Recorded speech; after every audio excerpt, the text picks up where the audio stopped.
Votre équipe, c'est le Paris Saint-Germain. Vous allez encore souvent au Parc des Princes, Richard? Pas souvent, mais de temps en temps, quand j'y vais, oui. J'aime bien. Ah bah là, en ce moment, il faut y aller, sauf que le Paris Saint-Germain a perdu donc à Strasbourg pour la première fois de la saison. Oui. C'est la crise, comme le dit Cazard. Non, moi je l'analyse pas du tout comme ça. Mais par contre, ce qui est intéressant, c'est que ça doit vraiment les mobiliser. Mais à chaque fois qu'il y a une échéance Ligue des Champions, juste le match d'après, on voit bien contre Montpellier, on a vu contre Marseille avant Anderlecht. Dès que c'est une petite équipe. Non, c'est pas une petite équipe. Non, j'ai pas dit ça. J'ai dit moi je le pense. J'ai dit que voilà, dans la tête, il y a un truc qui se passe. Je ne sais pas ce que c'est, mais il se passe un truc dans la tête. Pas de risque, pas de blessure, pas de truc dangereux. Et puis voilà. Ouais. Après, il y a pas de, il y a une nonchalance, on dirait un peu en ce moment. On dirait que c'est un peu à la plage. Quand même. Comme si c'était un peu trop facile parfois et qu'il est difficile de se remotiver pour tous les matchs. Enfin, à la plage à Strasbourg à 17h, je pense que tu te mettais pas en slip. Il y avait un mec en slip dans les tribunes, et il était à 4 grammes. Sinon, tu peux pas. Il y en avait 2 torse nus aussi. C'est vrai ce que dit Richard Anconina à Didier Roustan sur le fait parfois d'être motivé à l'instant T pour un match de championnat qui n'a pas forcément la même allure qu'un match de Ligue des Champions. Oui, c'est courant. Et puis le match d'après la Ligue des Champions aussi, où il y a une décompression. Et puis, tu pourrais t'inquiéter s'ils avaient été archi nuls, mais au bout du compte, ils ont 8 occasions, tu vois, sensiblement.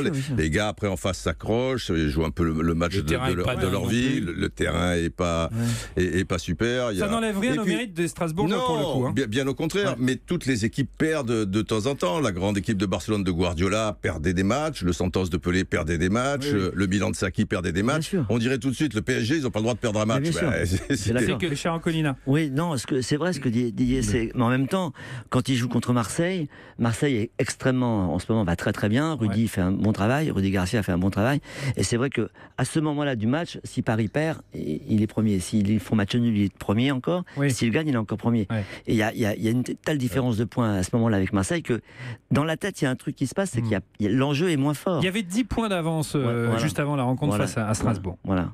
Après même le match contre Monaco, il y a un truc qui est curieux. Enfin, je ne vais pas mettre de la psychologie à tout prix dans les trucs, mais Mbappé qui est 4 fois seul devant le but qu'il la met pas. Oui, et qui ne parvient pas à marquer, parce que peut-être parce que c'est Monaco, peut-être parce qu'il il y a de ça, peut-être qu'il a perdu trop d'énergie à serrer des mains à tout le monde et embrasser un peu tout le monde à son retour à Monaco. Il y a quelque chose, il est dans l'équipe d'en face. Dans le sport et dans le sport de haut niveau, il y a beaucoup de psychologie. Tu aimes le tennis, non?